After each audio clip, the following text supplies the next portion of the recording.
Hi there, I'm Willem for Solar Intelligence. Today discussing the next subsystem in our series of how-to. You'll remember we're on a journey to discuss all the subcomponents or the subsystems to put a solar system together for your house. Today is discussing how to select your solar panels. Right, so if you've missed the previous two, how to select your inverter, how to select your battery, please refer to our YouTube channel and you'll find those videos there.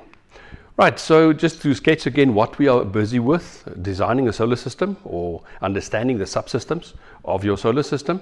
And we are assuming a standard residential installation. You remember the previous, from the previous videos, the typical load profile for a residential house.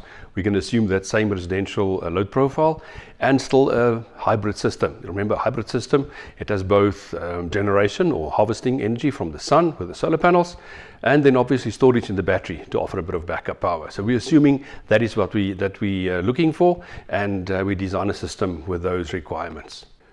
As we did with inverters and with batteries, we are not going to get stuck on brand names and emotional discussions around that and brand loyalty. We look at the data sheets and the warranties, and we make our selections according to that. So starting off with tier 1 manufacturers. People talk about tier 1 solar panels. Panels are not tier 1. The manufacturers are rated by Bloomberg. It goes about the bankability of the company, and does the company have the balance sheet to support all the products that they have sold into the worldwide market. So the manufacturer, the OEM, gets original equipment manufacturer. They get rated. Tier 1, 2, 3, and so on and so forth. So we propose, or we suggest, that you only buy modules that are manufactured by tier 1 manufacturers. And please be careful of grey modules. Not all solar panels are created equally. So do your homework and make sure where you buy from. That could give you a bit of protection.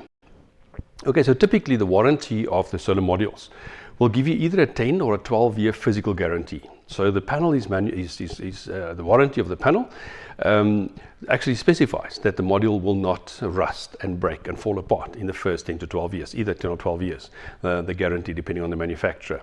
And then it also gives you a 25-year production guarantee.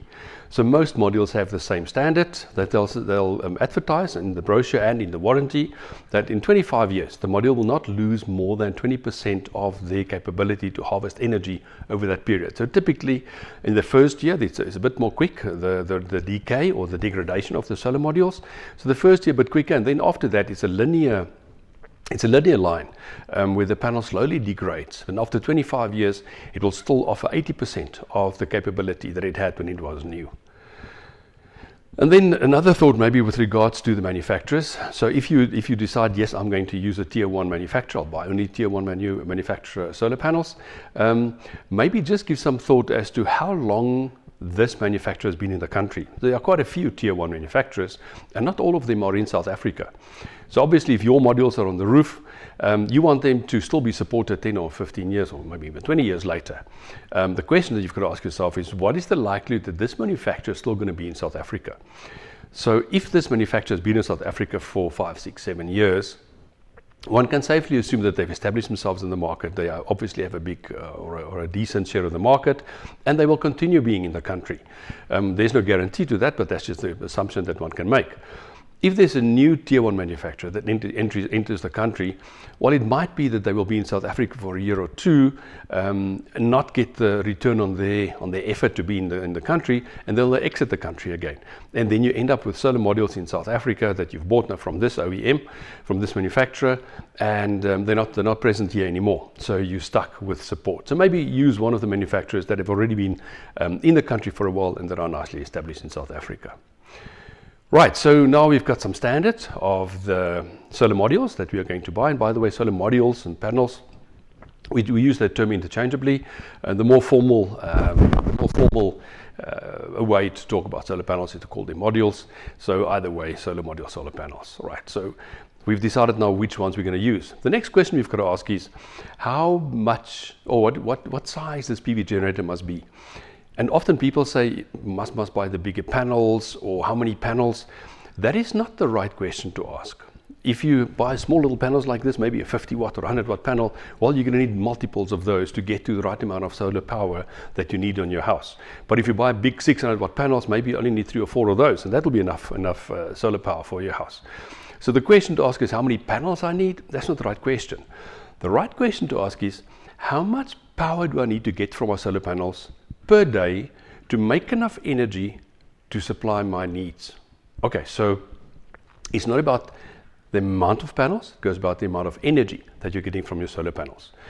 Now, to answer that question, let's take a step back again and look at the typical load profile that we discussed in previous recordings. You'll see that all the red on the graph, that's an indication of how and when you're using energy. And then that green curve, that is the energy that is coming from the sun that we are harvesting, and then either we're using that to supply the loads in daytime, or we charge the battery with that. Now, the sum of that energy under the curve, that green curve, that is energy. So at any particular minute or any particular time in the day, the panels deliver a certain amount of power. Now, power is volts times amps. So if it's, let's say, it's a 500 watt panel, if the conditions are perfect and we are at standard test conditions, STC, I'll talk about that now. If the module is at standard test conditions, that module will deliver 500 watts, but only for a very short period of time. You understand now, if you look at the green curve, it starts slow, it gets to a maximum, when it goes down again to a lower curve. So only when that module is in the middle of the day at the right temperature with the sun exactly perpendicular on the panel, only at that moment the panel will be delivering 500 watts if it's a 500 watt solar module. And the rest of the day, it actually builds to 500 and then it drops off then again to 0.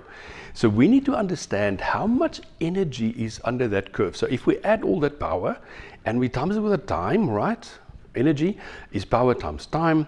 Then we can calculate how much energy is under the curve. And after all, we are buying energy from the municipality. We're using energy in the house. So it's all about energy. It's not about the power from the panels. Yes, lots of power for a long period of time will be lots of energy, but we need to calculate from that green curve how much energy is actually in that curve or under that curve. And for that, we're going to bring in a new term. We're going to call that specific yield. But let's take a step backwards. I said that this solar panel that we're talking about, let's say it's a 500 watt module, it will only give us 500 watts of power in the middle of the day. So we need to get from power to energy. We need some other factor to convert from power to energy. And for that, I'm going to use the term specific yields. All right. So look at this graph. You look at this image. You'll see this image of Africa. Well, that is South Africa actually. Different shades of brown. That is actually a map indicating the amount of energy we'll get from the sun at that particular place in South Africa. And not all geographic positions in South Africa is the same, and that's exactly what this map is showing us. You'll see typically around the coastline, the color is slightly lighter. It's like a beigey color, especially on the east coast or the north coast. And maybe on the west coast you can see it's a little bit darker, but then inland, look how dark brown the map is inland. That's an indication of how much energy you can harvest per square meter per day or per year. So the darker the color, the more energy you'll get from it. Now that's a function of temperature and wind. Obviously, those are factors that have a significant impact on the efficiency of a solar panel. So if one now, again, the question we're trying to answer is, how do I get from the power, the 500 watt solar panel? I want to know, if I've got a 500 watt solar panel on the roof, how much energy will I get from the solar panel, right? So that conversion factor is specific yield. And specific yield comes from this map. So I'm going to give you some ballpark numbers to work with, and don't hold me to it. It's just some ballpark numbers. In South Africa, if you are inland, and this is not on the coastal towns, I'll talk about the coastal towns just now. If you are inland, it is roughly between 4 and 5 kilowatt hour per kilowatt peak per day. Now that sounds complicated. Let me say it again. So inland, let's go use 5. It's a nice round number to work with. You'll get roughly 5 kilowatt hours, which is energy, 5 kilowatt hour per kilowatt peak, per kilowatt panels per day. So that means if you've got two 500 watt modules or two 500 watt panels, right? Two 500 watt panels is 1,000 watts, that's 1 kilowatt. So we call that 1 kilowatt peak. So you've got 1 kilowatt peak on the roof. So if you've got 1 kilowatt peak on the roof, so your PV generator capacity is 1 kilowatt peak, then you should get roughly 5 kilowatt hour in one day. Now that's helpful.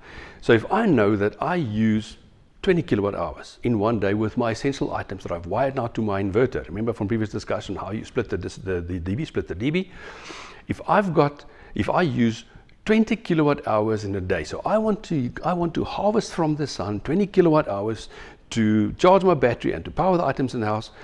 And I know I can get 5 kilowatt hour from 1 kilowatt peak. Well, I get 5 kilowatt hour from 1 kilowatt peak, and I need 20. Well, 20 divided by 5 is 4.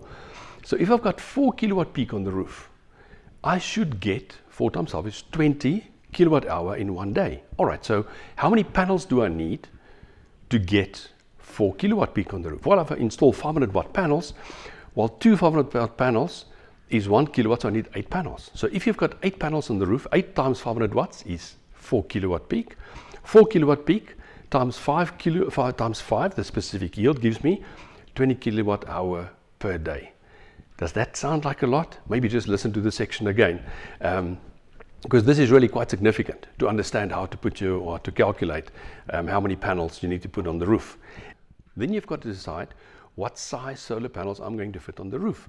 Are you actually going to install the 500 watt panels? And that's another discussion we need to get our minds around.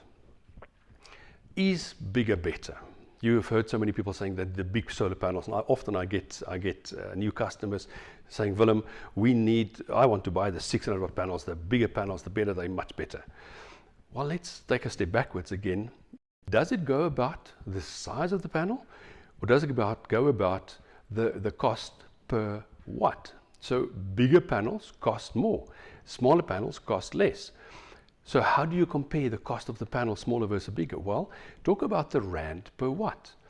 If it's a 600 watt panel that costs 2,000 rand, it might be a decent price. But if it's a smaller 400 watt panel, and that costs 2,000 rand, well, obviously 400 watt panel at 2,000 rand, the cost per watt is significantly higher than the same price, 2,000 rand, for a 600 watt panel. You get it? So here's the summary in short. Most bigger panels, the larger panels, the 500s and the 600s, they're typically a few cents per watt more expensive than the smaller panels. So just look at the pricing. So when you do your homework, there's definitely one item to look at. The pricing of the solar panel per watt, not necessarily the pricing of the panel as a whole. In other words, the panel costs 2,000 rand and 2,500 rand, doesn't matter. Look at the cost per watt. So take the price of the panel, it's 2,000 rand divided by 500 watts, and then you can work at the price per watt and compare the panels that way. All right, so that's just talking about the cost per watt of the solar modules. And then even more significant to that is really, really important, is you need to match the electrical capabilities of your inverter to the output of the solar panel. So you need to make sure that when you connect your solar panels to your inverter, that it's not too many volts or too many amps onto the inverter that you're going to blow the inverter. So you need to look at the electrical performance of the solar panel and the electrical limitations of the inverter to make sure that the solar modules are not going to damage the inverter. Okay, so as I said, we need to look at the performance of the solar panel and match that to the limitations of the inverter. So we're looking at the inverter data sheet. This is of one of the SunSync inverters. This is an extract of the data sheet or the specification sheet of that inverter. And on the left-hand side, you'll see battery voltage, AC input, max AC input. We're not too concerned about that. We're currently talking about the solar panels, remember? So that is all DC, direct current coming from the solar panels. And here it starts, PV input voltage, maximum input voltage. So let's just circle that. And we then PV input voltage. PV, remember PV is photovoltaic, that's from the solar panels.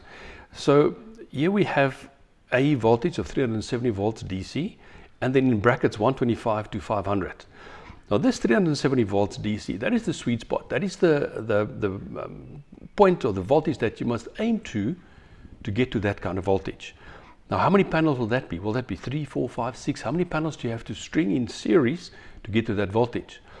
For that math, please refer to the technical video, safely stringing your solar inverter. I'm not going to discuss the detail here, otherwise this video is going to be more than an hour long. So it's safe to say that you will have to connect your panels in series to get to 370 volts DC. That is the optimum point. But at any time of the day, you want the voltage to be above 125. That is the minimum voltage or the startup voltage for this inverter. Other inverters specify slightly differently. They give you a startup voltage and a minimum voltage. But for the SunSync, they just give us one minimum voltage to work with. That is 125 volt DC. So you need to have enough panels together to, under all conditions, any and all conditions, to be above 125 volts DC. And then 500 volts DC, that is the maximum voltage never to exceed. And guaranteed, if you exceed that voltage, you will blow the inverter. You will damage the inverter. You'll have to take it off the wall and have it repaired. So that is the limitations voltage-wise on the input of the inverter. Then it says MPPT input voltage. Now, what is the MPPT? Remember, previously we discussed briefly what an MPPT is. MPPT, maximum power point tracker. That is the technology inside the inverter to optimize the output from the panels. So what this MPPT 150 volts or 150 to 425 actually indicates, it says that the inverter will manipulate the voltage that comes from the panels to be below between 150 and 425 volts.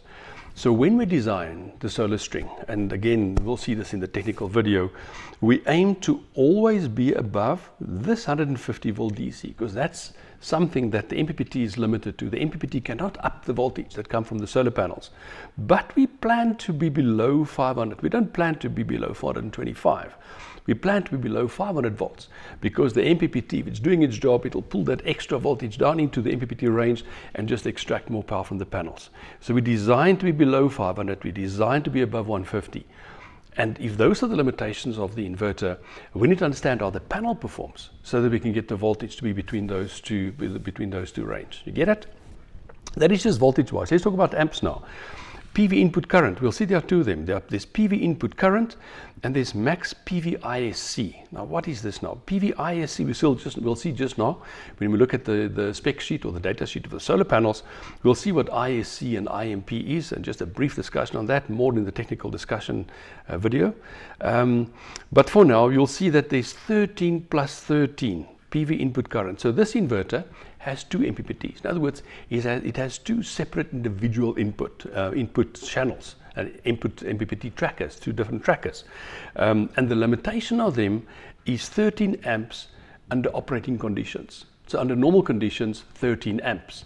And then the PV ISC, ISC is an acronym or a shortcut, or what do you call it, abbreviation for current short circuit. So the short circuit current of the solar panel is not allowed to be more than 17 amps for both inputs. So 17 amps on input A, 17 amps on input B. If you increase the amps, or the panels can deliver amps beyond that limit, it's most likely going to damage the inverter. And people talk about clipping. Clipping is amps limiting. No, it's not. Clipping is something different, and we'll discuss that in a subsequent video too. So make sure that the panel's IMP, we'll see that just now, and the panel's ISC is below 13 and below 17 respectively. So coming back then to selecting your solar panels.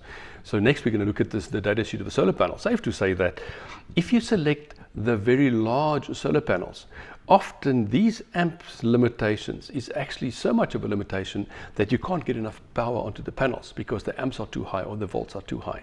So one must think deeply and plan properly to make sure that you select the right panels for the right inverter. On this data sheet, we're looking now at the JA, this JAM, it's a JA solar panel, and this is an extract from the JA solar panels data sheet, indicating 6 different panels. So this is one panel, a 480 watt, and then there's a 485, a 490, a 495, a 500 and a 505, different solar panels.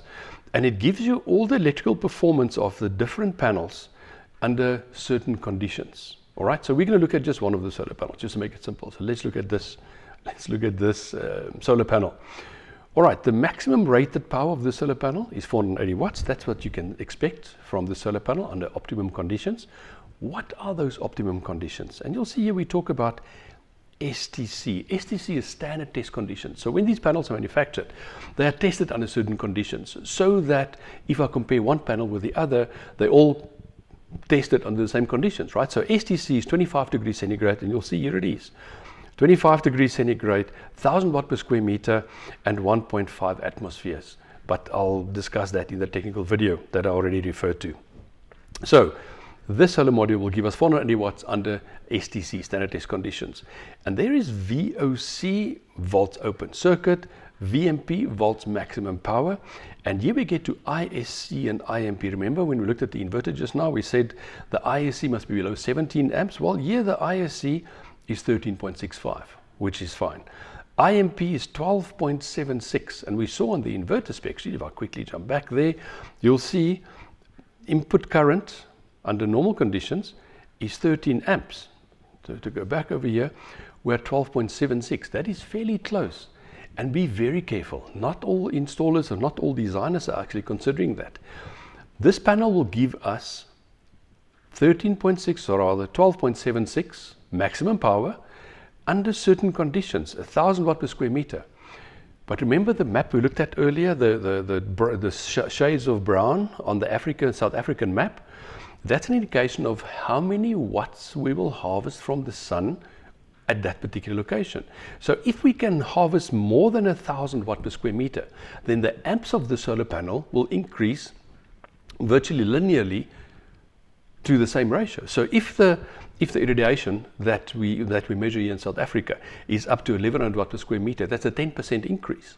So it's possible that the current that the panel is delivering can be more than 12.76, but I don't want to get stuck on this. Follow us on the video.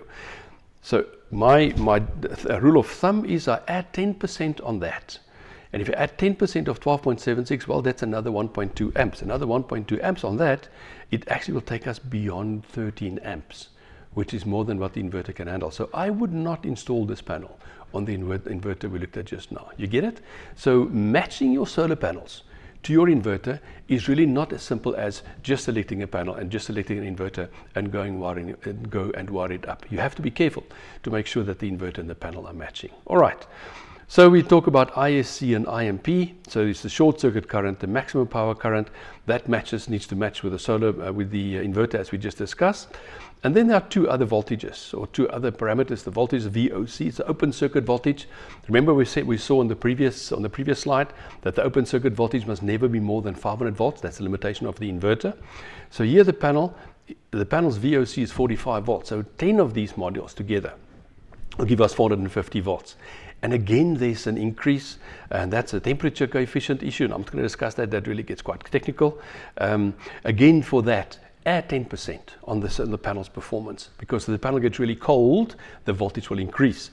So if the voltage increases by, let's call that 10%, so on 45 volts, that's 4.5, let's call it 5 volts, it'll be roughly 50 volts per panel. If the panel gets really cold down to 0 degrees centigrade, then we can expect 50 volts from those panels. So 10 of them together will give you 500 volts. So think carefully on deciding how many panels you're going to connect into series. And then the VMP, that's the lowest voltage the panel will give you under optimum conditions, at the maximum power point. And again, if the panel gets really hot, the panel doesn't perform that well. And for that, I'll take about 20% off. Not really 20, it's about 17 here in South Africa. But let's work on 17 or on 20% just for simple numbers. So subtract from that 37.62 volts, subtract from that 20%. That is the lowest voltage you'll get from the panel if it is really, really hot. So make sure you've got enough panels in your string to get above that minimum voltage. Remember, we spoke about the minimum voltage of the inverter. The inverter, we said we designed for 150 volts. So make sure you've got enough panels together to get above 150 volts, panels connected in series. Okay, so I hope this is not too technical. If you want to get more detail and understand the technical bits and pieces behind matching your solar modules and stringing your solar panels safely to your inverter, this fly is driving me nuts, to your inverter, then watch the technical video on safely stringing your solar panels to your solar inverter. Right, now we have a better understanding of the limitations of the inverter, that we cannot exceed the limitations of the inverter. We have a better understanding of how the solar panels are performing, and please watch the technical video that I'll be recording shortly on safely stringing your solar inverter. So that way we can match the two and make a better selection of the solar panels. And then just my last discussion on the solar panels. If you decide to install the bigger solar panels, think about two things. First of all, handling those larger solar panels. The larger solar panels, they're quite heavy, 25, maybe even 30 kilograms odd, the big 500, 600 watt solar panels. To get them on the roof is quite a challenge. And also, if you carry those panels, they are too heavy for one person to carry. So you've got two people carrying those panels. So on the one spot on the roof, you've got the weight of two individuals carrying that panel, plus the weight of the panel. So often with zinc roofs or zinc sheets, and you walk on those roofs, you can actually start denting those panels because of all the weight that you are carrying. Also on tile roofs, you can break the tiles because of your weight. And if you're like me, and extra kilograms, then that extra weight can actually break the panels. So handling those panels are quite an issue. To get them on the roof, to hand them, the guy at the bottom, to hand it to the guy at the top, those panels are difficult to handle. And also many roofs have triangles and funny shapes that you need to fit the panels on. If you've got large modules, it's difficult to fit large rectangles onto triangles. The smaller the module, the easier it is to adjust and juggle them on the roof to actually be able to get as much of the surface that you're installing on covered with solar panels. We call that an exploitation factor. So the higher or the smaller the module, the more panels you can fit, make fit like Tetris, playing Tetris, to get the panels on the roof, to get as much PV power on the roof as possible. That is if you've got a limitation with solar panels. But if you've got a large roof, nice big rectangles, then obviously that is not a consideration. Okay, that's my best input that I can make on selecting your solar modules. The last thought, again, maybe we could discuss about the brands, the brand names. Again, not supporting any particular brand. Use the minimum standard, as what we've discussed. And then just be careful. People make false claims. I've heard people advertising lately or saying lately that these panels work at night. All panels work at night. As long as there's light actually illuminating the solar module, it will be working. So if you look at your inverter and you look detail at the monitoring of your inverter at night, a nice bright full moon, you might see some volts coming off the panel, but not enough to even switch on the inverter. So yes, all solar panels do work at night. As a matter of fact, if you put a bright enough spotlight on it, the solar panel will still start harvesting some energy. But it's not enough to even just to get the inverter to start working. Also, some people advertise saying these panels are working better in shade. Then the modern technology of solar modules, they're all made to the same standard, just about. Obviously, if somebody comes with new technology, it's not long after that the next manufacturer will actually start implementing the same technology. So most modules these days have at least 3 bypass diodes, which actually helps the panels to be less affected by shading. Also, the size of the cells on the solar panels, you've seen it looks like they've got small cells on it. Is exactly that. It was half cell technology, or third cell technology. The cells are getting smaller. If the cells are getting smaller, they're not so much affected by shading. As a matter of fact, solar panels are significantly affected by shading. So you should have no shading on your solar panels. And that's another video. Please come watch the video about installing your solar panels, about where they should go, north, south, west, east, where do you install the house slope and angle and all that, but that's a separate video. The point we're trying to make is that any shading on the solar panels actually affect the solar panel. And then the panels made in Canada, there's one brand, Canadian Solar. Everybody says, I want those Canadian panels. All the Canadian solar panels we get in South Africa are actually not made in Canada. They actually come straight from China, like all the other solar panels, 99% of the other solar panels. Yes, Canadian Solar, I think they do have 2 manufacturing plants in Canada, but those are not the panels that we're getting in South Africa. So Canadian Solar is not Canadian. It's coming from China, like all the other solar panels. One parameter that might separate one panel from the other is the temperature coefficient. And if you watch the technical video that we're recording on how to safely string safely stringing your solar inverter, we talk about the temperature coefficient. In South Africa, the temperatures are high. Solar panels don't like getting hot. They lose efficiency and they lose energy when they get hot, as we've discussed earlier. So if the panel has a lower temperature coefficient, in other words, the hotter it gets, it loses energy, but not as rapidly. Maybe that's something to look at. That if you compare 2 panels, the one with the smaller temperature coefficient, that's the one that will perform a little bit better in the hot conditions that we have here in South Africa. Great, thank you. I hope I didn't spin your head too much with this discussion. I hope you enjoyed the video. If you did like it, please give us a like, that we know that we're on the right task.